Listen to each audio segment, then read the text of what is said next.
하나님 말씀은 다니엘서 11장 20절로 35절 말씀입니다. 그 왕위를 이을 자가 압제자를 그 나라의 아름다운 곳으로 두루 다니게 할 것이나 그는 분노함이나 싸움이 없이 몇 날이 못 되어 망할 것이요 또 그의 왕위를 이을 자는 한 비천한 사람이라 나라의 영광을 그에게 주지 아니할 것이나 그가 평안한 때를 타서 속임수로 그 나라를 얻을 것이며 넘치는 물 같은 군대가 그에게 넘침으로 말미암아 패할 것이요 동맹한 왕도 그렇게 될 것이며 그와 약조한 후에 그는 거짓을 행하여 올라올 것이요 소수의 백성을 가지고 세력을 얻을 것이며 그가 평안한 때 그 지방의 가장 기름진 곳에 들어와서 그의 조상들과 조상들의 조상이 행하지 못하던 것을 행할 것이요 그는 노력하고 탈취한 재물을 무리에게 흩어주며 계략을 세워 얼마 동안 산성들을 칠 것인데 때가 이르기까지 그리하리라. 그가 그의 힘을 떨치며 용기를 다하여 큰 군대를 거느리고 남방 왕을 칠 것이요 남방 왕도 심히 크고 강한 군대를 거느리고 맞아 싸울 것이나 능히 당하지 못하리니 이는 그들이 계략을 세워 그를 치민이라. 그의 음식을 먹는 자들이 그를 멸하리니 그의 군대가 흩어질 것이요 많은 사람이 엎드러져 죽으리라. 이 두 왕이 마음이 서로 해하고자 하여 한 밥상에 앉았을 때 거짓말할 것이라.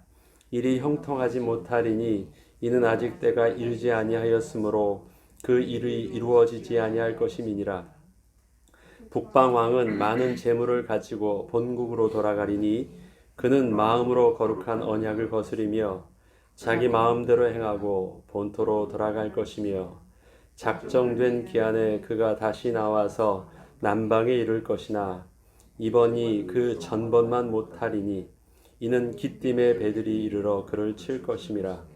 그가 낙심하고 돌아가면서 맺은 거룩한 언약에 분노하였고 자기 땅에 돌아가서는 맺은 거룩한 언약을 배반하는 자들을 살필 것이며 군대는 그의 편에 서서 성소 곧 견고한 곳을 더럽히며 매일 드리는 제사를 폐하며 멸망하게 하는 가증한 것을 세울 것이며 그가 또 언약을 배반하고 악행하는 자를 속임수로 타락시킬 것이나 오직 자기의 하나님을 아는 백성은 강하여 용맹을 떨치리라. 백성 중에 지혜로운 자들이 많은 사람을 가르칠 것이나 그들이 칼날과 불꽃과 사로잡힘과 약탈을 당하여 여러 날 동안 몰락하리라.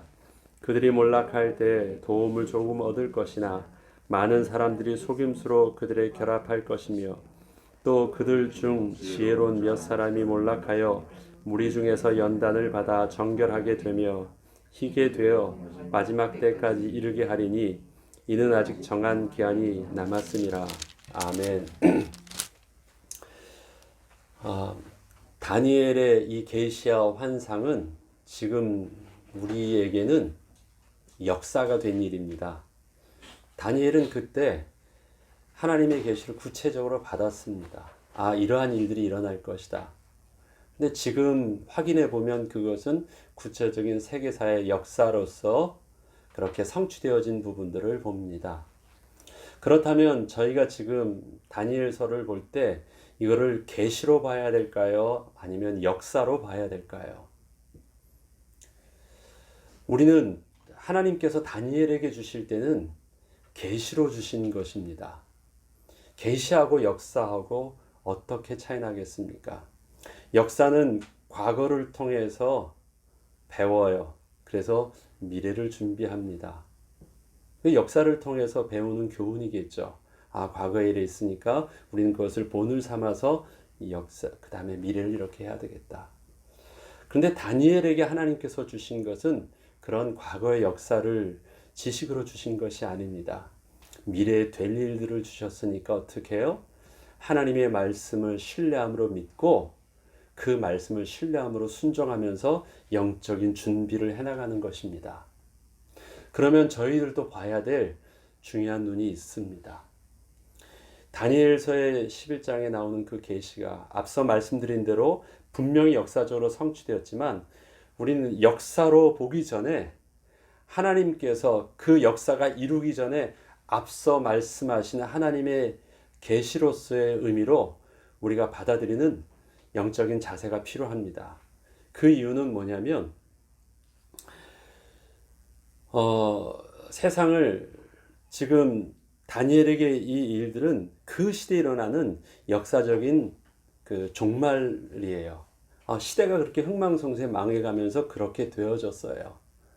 그것은 그 시대적인 종말을 볼 수 있게 하신 것입니다. 그러면서 하나님께서 우리에게 준비하게 하시는 것은 무엇입니까? 시대적 종말을 떠나서 궁극적으로 다시 오실 주님의 우주론적인 종말이 있잖아요. 제가 늘 앞서 말씀드렸던 우리 개인적인 종말이 있어요. 사람의 시작과 끝이 있어요. 그 다음에 한 시대가 시작과 끝이 있어요. 그건 역사적으로 우리가 계속해서 배울 수 있는 교훈들이죠. 그러나 우리에게 더 궁극적으로 준비케 하시는 것이 바로 우주적인 종말입니다. 주님께서 결국은 이 역사의 모든 부분들을 다 하나님의 구원 섭리 가운데 마치시고 주님께서 재림주로 다시 오실 것입니다. 그때는 모든 부분들이 이 시대적인 모든 악함과 모든 하나님의 구원사적인 모든 일들은 마무리할 것입니다. 그러하기에 우리는 지나간 일들을 바라보면서 또 다니엘에게 주셨던 하나님의 이 계시의 자세를 가지고 이 말씀을 하나님께서 우리에게도 계시로 주신다면 우리는 어떠한 준비를 다음 세대를 위해서 해야 될까라는 부분들도 볼 수 있어야 되는 것입니다. 확인해 보면 어제도 말씀드렸지만 그 시대마다 이러한 왕들이 나오고 세계사의 왕의 이름도 나오고 일어났던 사건들과 일도 구체적으로 나옵니다. 제가 책을 읽어보고 주석책을 보고 확인해 보니까 그런 왕들이 나오더라고요. 그런데 별로 그렇게 이름을 기억하고 싶지가 않습니다. 뭐 그렇게 중요해요. 일들이 일어났던 사실은 중요합니다. 그러면 한번 보죠. 하나님께서 다니엘에게 계시로 주실 때 다니엘이 이거 보면 이 앞에 보면 20장부터 20절부터 27절까지는요. 그 앞에 있는 세상 왕들에 대한 이야기고 그 세상 왕들부터 파생되어져서 28절부터는 바로 이제 이스라엘 백성들의 이야기가 나옵니다. 우리가 의미 있는 부분들은 이스라엘 백성들의 이야기겠죠. 왜? 우리들도 동일한 거룩한 백성이 하나님의 언약을 가진 백성이기 때문에 그렇다면 우리는 어떻게 해야 될까라는 의미 속에서 그 시대적인 상황 속에서 이스라엘 백성, 하나님의 백성의 모습들은 우리에게 중요한 영적인 의미가 있습니다. 한번 20절부터 그러면 하나님께서 주시는 계시를 통해서 우리에게 보여주시는 그 눈들을 한번 열어보겠습니다. 그 왕위를 이을 자가 압제자를 그 나라의 아름다운 곳으로 두루 다니게 할 것이나 그는 분노함이나 싸움이 없이 몇 날이 못되어 망할 것이다. 자, 앞에서 계속되었듯이 나라가 흥망성쇠가 일어나요. 그래서 그것이 이제 그 지역을 넘어서 이제 대륙 간의 싸움이 이루어지죠. 그것이 바로 북방왕과 남방왕의 싸움이 일어납니다. 북방왕과 남방왕과의 그 싸움 속에 샌드위치처럼 끼인 것이 이스라엘 백성들인데 그 전에 싸움의 양상은 어땠냐면요. 약육강식이었어요. 힘 있는 자가 언제나 일어나서 정복하고 또 힘이 약해지면 또 다른 힘 있는 자가 아니면 새를 모아서 또 일어나서 정복하고 일어났는데요. 20절 오늘 또 읽는 그 부분들은 그런 양상이 좀 달라져요. 보니까요. 새로 한 나라가 망하는데 여기 말처럼요. 분노함이나 싸움이 없이 망한대요. 전에는 힘 있는 자가 일어나서 막 반역을 하던 뭐든 해서 힘으로 확 눌렀는데요. 그렇게 망하지 않는데요. 그런데 그 힘 있는 가지가 몇 날이 못 되어서 망하는데 망하는 이유가 보니까요. 21절에 또 그의 왕위를 이을 자는 비천한 사람이란 나라의 영광을 그에게 주지 아니할 것이나 그가 평안한 때를 타서 속임수로 그 나라를 얻을 것이며 전혀 생각지 못했던 왕 될 것이라고 생각지 못했던 그 수준 이하의 힘도 없고 능력도 안 되고 배경도 안 되는 다른 사람의 관심 없던 왕들이 볼 때는 관심 없던 자가 아주 비천한 자가 일어난대요.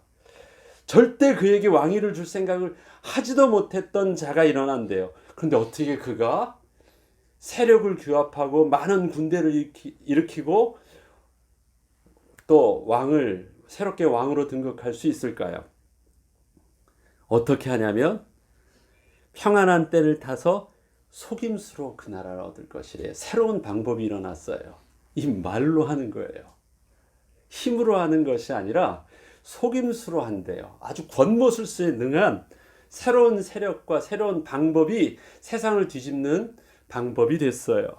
넘치는 물 같은 군대가 그에게 넘침으로 말미암아 패할 것이요. 생각지도 못했던 세력들이요. 그에게 이 규합이 되어 가지고 힘 있는 나라를 멸해요. 그와 약조한 후, 자, 패할 것이 동맹한 왕도 그렇게 될 것이며 23절 그와 약조한 후에 그는 거짓을 행하여 올라올 것이요 소수의 백성을 가지고 세력을 얻을 것이라. 이 왕이 하는 방법이 뭐예요? 싹싹싹 얘기해 가지고 사람들을 모아요. 그리고 한번 해보자. 그럼 내가 너 몫을 이만큼 줄게. 이렇게 해요. 그래서 함께 힘을 모아서 이겼어요. 그러면서 그 속임수에서 자기와 약조한 자를 또 거짓말로 그것을 반역하고 또 그를 또 쳐요. 그리고 또 다른 데 가서 또 속여요. 그리고 속으면 또 이용하고 또 버려요. 그렇게 한대요. 24절 보니까 그가 평안한 때 그 지방의 가장 기름진 곳에 들어와서 그의 조상들과 조상들의 행하지 못했던 것을 행할 것이요. 근데 이 사람이 하는 그 방법들이요. 이전에는 생각해보지도 경험해보지도 못했던 기상천외한 방법이라 어떻게 그러한 일들이 일어날까? 정치적으로 뭔가 하려고 해도 그동안에 했었던 사람들의 룰과 그들의 사고방식이 있잖아요. 전혀 생각지 못했던 권모술수가 한대요. 그의 조상들과 조상들의 조상들도 생각해보지 못했던 전무후무한 기상천외한 방법을 가지고 와서 그러니 만판당하는 것이에요. 자, 그들이 그렇게 해서 사람들의 환심을 사면서 얻습니다. 힘을 얻었어요. 그리고 25절에 그가 그의 힘을 떨치며 용기를 다하여 큰 군대를 거느리고 남방왕을 칠 것이요. 남방왕도 힘이 크고 강한 군대를 거느리고 맞아 싸울 것이나 능히 당하지 못하리니 이는 그들이 계략을 세워 그를 침이라. 자, 북방왕이 그렇게 해서 세력을 얻었어요. 세력을 얻은 이 세력은요, 두 가지를 가지고 있습니다. 하나는 권모술수가 능해요. 그 다음에 가지고 있는 건 뭐예요? 그걸 가지고 힘을 세력을 다 규합했어요. 전에는 뭐만 있었습니까? 그동안의 왕들은 힘만 있었는데 이 사람은 뭐가 있으냐? 마치 이 삼국지의 조조와 같이 힘도 있고 지략도 있어요. 그 지략은 아주 FM대로 뭔가를 할 수 있는 그런 지략이 아니라 기상천외한 악한 사기의 권모술수예요. 그래서 남방왕도 세력 있고 힘이 있었는데 그 힘을 가지고 한번 싸워보자 했는데 졌대요. 왜? 속임수에 능한 것 때문에 졌대요. 그 계략에 밀렸대요. 그래서 그들이 모였습니다. 그리고 그의 음식을 먹는 자들이 그를 멸하리니 그의 군대가 흩어질 것이요 많은 사람이 엎드러져 죽이리라. 자, 같이 계략에 능하니까 이 남방 왕이요 그의 음식을 먹는 자들이 다 멸하게 된대요. 예, 그를 멸한대요. 왜 그럴까요? 이 계략이 어떤 계략이에요? 그 남방 왕을 다 이렇게 따르던 그 신하들 있죠. 신복들을 다 매수하면서 조여온 거예요. 그래서 생각지도 못하게 설마 했던 그런 반역이 일어나면서 그의 힘이 약해집니다. 그리고 이 두 왕이 마음에 서로 헤어고자 하여 한 밥상에 앉았을 때, 자, 그러면 한번 모여서 타협해보자 해서 둘이 모였어요. 그리고 뭔가 평화를 얻으면서 뭔가 하려고 하겠죠. 그런데 그 마음은 어때요? 서로 이렇게 화친하고자 하는 그런 개념이 아니에요. 일단 모아가지고 속의 것을 패를 감추고 하려고 하는데 이게 워낙 양쪽의 마음이 대립되어 있으니까 해보자 했지만 결국 잘 안 됐어요. 그리고 벗어났습니다. 위에도 계략을 가지고 해서 다 하려고 했지만 워낙 강한 힘을 완전히 밀 수는 없었기 때문에 어느 정도 해서 타협한 정도에서 어느 정도 자기가 이익만 가지고 나갔습니다. 그리고 후위를 도모합니다. 후위를 도모하고 다시 내려오는 거예요. 자, 그때 이루어지지 아니했을 때요. 28절부터 우리가 관심을 가지고 보아야 됩니다. 북방 왕은 많은 재물을 가지고 본국으로 돌아가리니 그는 마음으로 거룩한 언약을 거스리며 자기 마음대로 행하고 본토를 돌아갈 것이며 여기서부터 우리가 생각해 보아야 될 일들이 있습니다. 마음으로 거룩한 언약을 거스렸다. 이 거룩한 언약은 어떤 언약일까요? 거룩한 언약. 지금 이것은 지금 다니엘에게 하나님께서 주신 계시는요. 바로 이스라엘 백성을 향한 계시잖아요. 앞서 말씀드렸듯이 북방왕이 남방왕을 치려면 반드시 거쳐가야 되는 것이 이스라엘입니다. 예루살렘을 거쳐서 가요. 그러면 남방왕을 치러 내려왔다라는 것은요. 예루살렘 길이 열린 것이에요. 싸우지 않고 무혈 입성할 수 있도록 도와주었어요. 그건 뭐예요? 타협한 것이죠. 북방왕과 타협했습니다. 열어주면 너희들 건드리지 않을게. 너희 성전이나 너희 모든 부분들을 안전하게 해줄게. 문을 열어줘. 그래서 그 북방왕과 타협했습니다. 내려갈 때 문제가 없었어요. 왜요? 더 큰 목적이 있었으니까 싸우기 위해서 힘을 모아야 됐죠. 문제가 없었습니다. 그런데 밑에서 뭔가 일이 제대로 안 됐어요. 그래서 돌아가는 그 길들은 어때요? 이제는 본전 생각 나는 거예요. 그리고 가만두지 않죠. 그리고 마음으로 거룩한 언약을 거스렸다고 합니다. 우리의 거룩한 언약은, 하나님의 백성의 거룩한 언약은 무엇입니까? 나는 너의 하나님이 되고 너희는 나의 백성이 될지라. 하나님과 이스라엘 백성 간에 맺은 언약입니다. 나는 너의 하나님이 되고 너희는 나의 백성이 될지라. 나는 너의 왕이야. 그리고 너희는 나의 백성이야 라고 합니다. 우리가 이렇게 하나님을 섬기는 백성입니다 라고 이야기하고 있는데요. 북방왕은 올라가면서 그것이 기분 나쁜 거예요. 내가 왕인데. 너희가 하나님을 섬겨? 내가 왕이고 나를 섬기고 내가 섬기는 나의 신을 섬겨야지.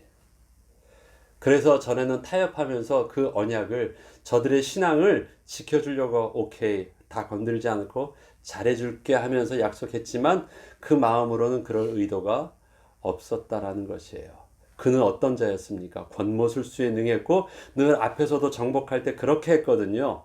다 해줄게. 너희들의 필요한 것, 너희들 몫을 띄워줄게. 너희들은 건드리지 않을게. 다 했는데 오픈하고 같이 해주면 어떤 일들이 일어납니까? 그때서 또 속였던 것처럼 역시 이스라엘 백성들도 그렇게 속인 것입니다. 그래서 마음으로 거룩한 언약을 거스려요. 그리고 돌아오는 길에 다시 힘을 모으고 옵니다.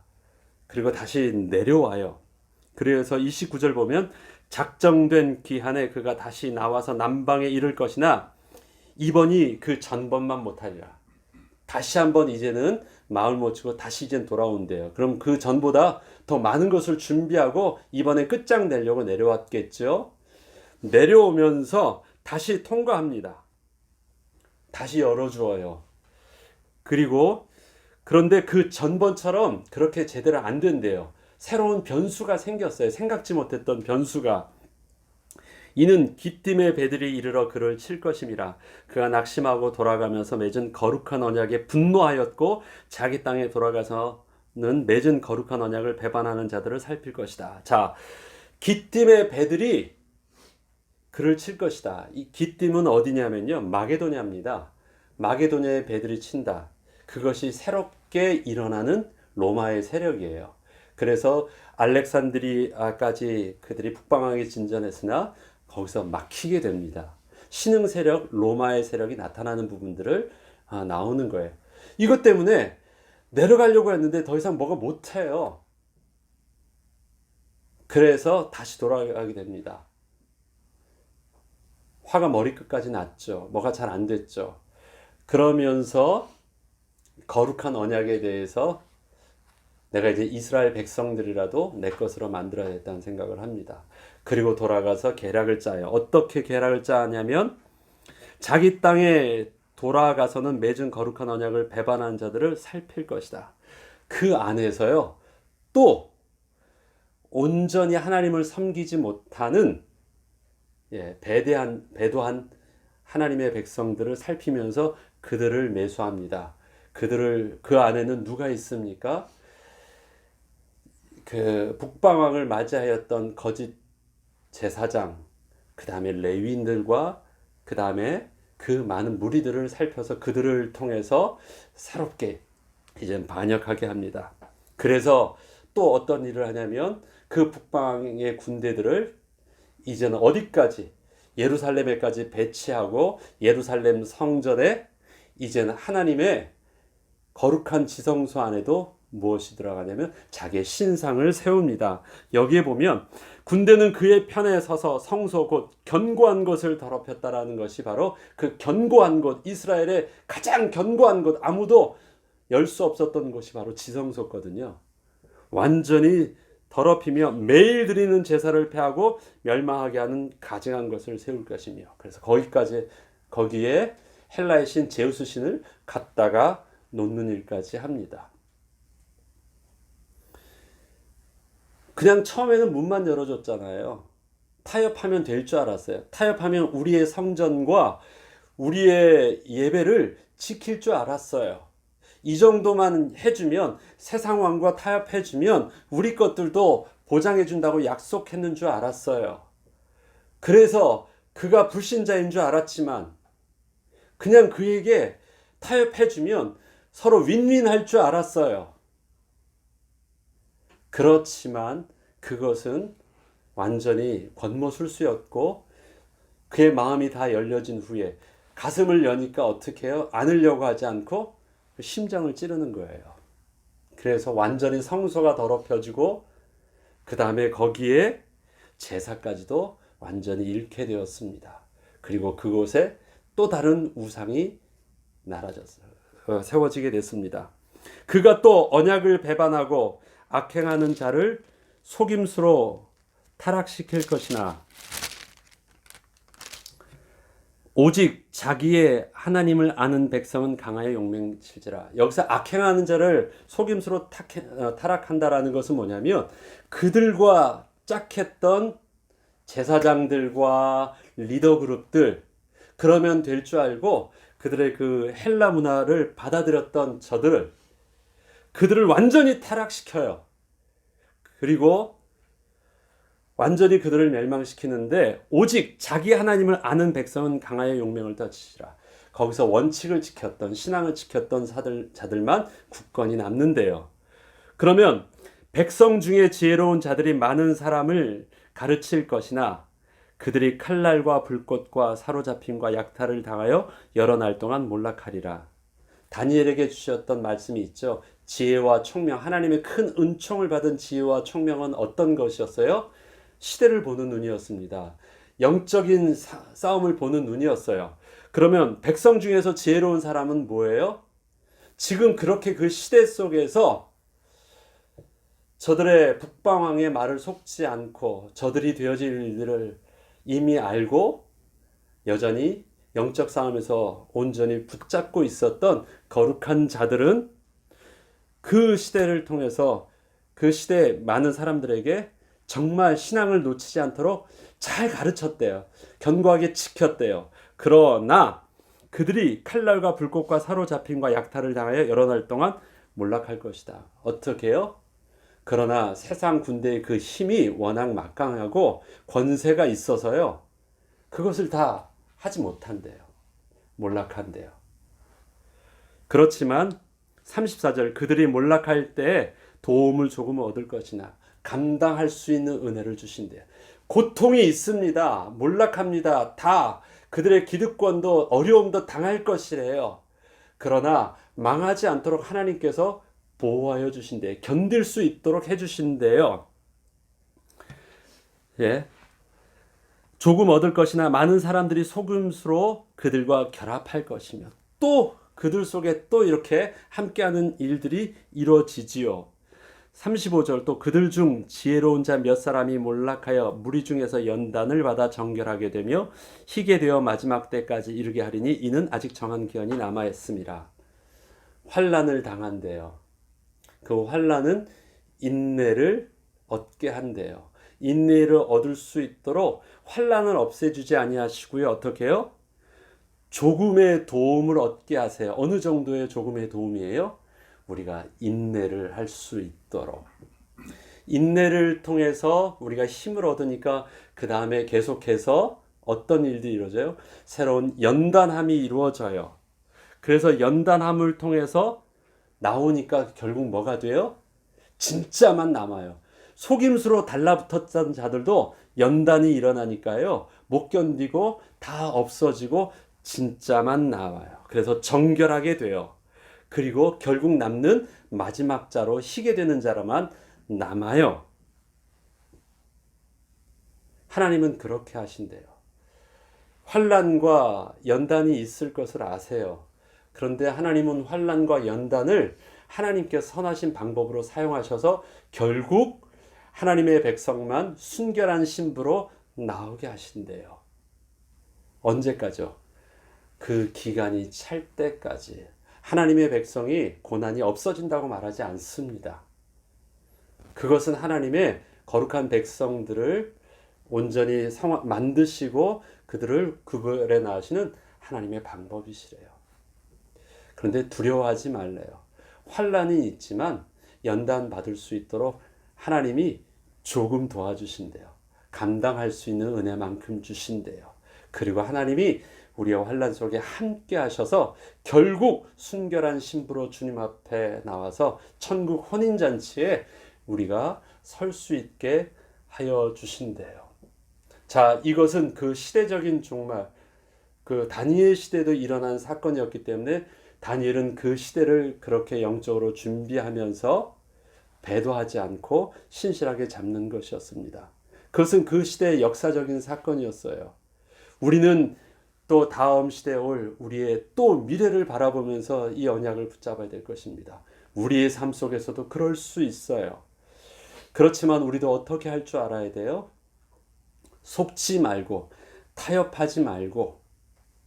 사단은 광명의 천사처럼 오지만 그 권모실수는 우리가 상상할 수 없는 기상천외하니까 사단은 그 존재 자체와 세상과는 짝할 것이 아니고 조금 환난을 당하는 것처럼 보여도 하나님의 거룩하고 정결한 하나님의 백성을 만드시는 하나님의 방법인 줄 알고 환난은 인내는 연단은 또 우리를 통해서 소망을 이루게 하시는 하나님의 은혜를 따라 믿음으로 승리할 수 있도록 우리의 영적 싸움을 오늘도 우리는 감당해야 될 것입니다. 이 시대 하나님께서 우리에게 다니엘서를 통해서 또 영적인 교훈을 주셨고 영적 싸움에 선봉에 서게 하셨습니다. 성령의 인도함을 받아서 우리도 승리하는 자가 될 수 있도록 오늘도 기도하고 응답받는 저와 여러분 되길 주의 이름으로 축원합니다.